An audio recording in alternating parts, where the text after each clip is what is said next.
contrairement aux interprétations relayées par divers canaux et particulièrement sur les réseaux sociaux, l'expiration de la période transitoire n'a pas un lien direct avec l'obligation d'obtenir l'attestation de détention coutumière, sauf que cet acte permet à celui qui l'a obtenu de demander un titre foncier. Il faut surtout rappeler qu'indépendamment de l'expiration de la période transitoire et conformément à l'article 507 du Code foncier et domanial, une convention de vente ne devrait être affirmée que lorsque le terrain est couvert au moins par une attestation de détention coutumière spécifiquement en milieu rural. Deuxième chose, aucun test n'a prévu la conversion systématique des biens, des terres ou des parcelles des citoyens dans le patrimoine de l'État pour défaut d'y détenir un titre foncier ou l'attestation de détention coutumière, et ceci à partir du 14 août 2023. La psychose entraînée par ces interprétations erronées doit donc s'estomper. Pour comprendre ce qui va se passer à l'expiration de la période transitoire, notamment à partir du 14 août 2023, il faut se rappeler que ce qui se passe actuellement est simple en matière de formalisation de droits de propriété foncière. En effet, pendant la période transitoire dans laquelle nous sommes toujours et qui prendra fin dans quelques semaines, c'est-à-dire de 2013 à ce jour, eh bien, les parties à une transaction foncière, que ce soit l'achat ou la vente de parcelles notamment, contractent librement leur vente d'immeubles, peu importe que l'immeuble objet de l'opération soit couvert ou non par le titre foncier, qui est l'acte consécratoire de la propriété. Autrement dit, jusqu'à cet instant précis, tout détenteur de terre, de parcelles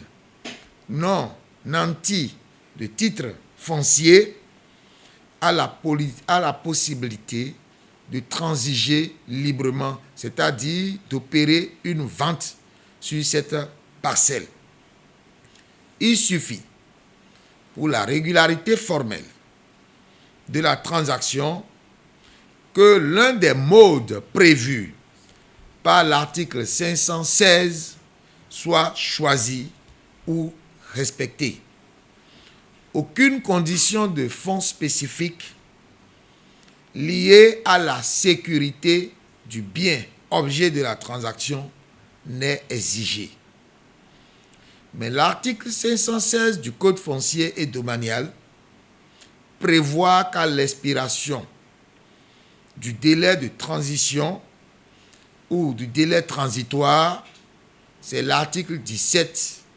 cité supra qui sera mis en vigueur. On se rappelle donc que l'article 17 prévoit en son alinéa premier que pour vendre un fonds de terre ou un immeuble, la vente doit être précédée par la confirmation des droits détenus sur le dit immeuble, à savoir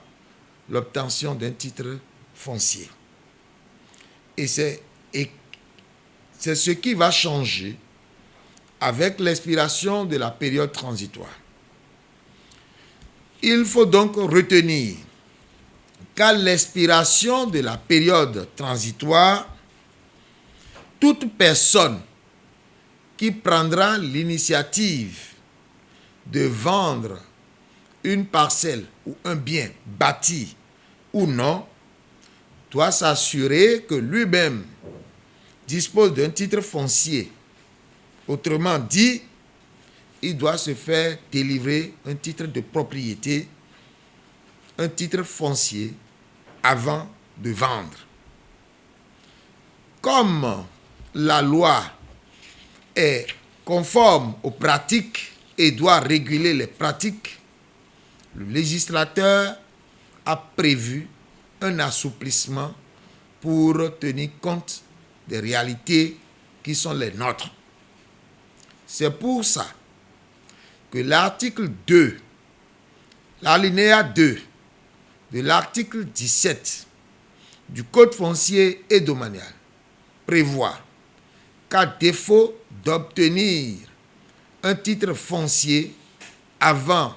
la vente, il est possible d'obtenir auprès de l'Agence nationale du domaine et du foncier un certificat d'appartenance dont le délai de validité mentionné au bas du dit document est d'1 an non renouvelable. En d'autres termes, si un présumé propriétaire, c'est-à-dire le détenteur d'un terrain non pourvu ou nanti de titre foncier, prend l'initiative de vendre son terrain à compter du 16 août 2023 ou du 15 août 2023, il doit s'adresser d'abord à l'Agence nationale du domaine et du foncier pour se faire délivrer le dit certificat d'appartenance.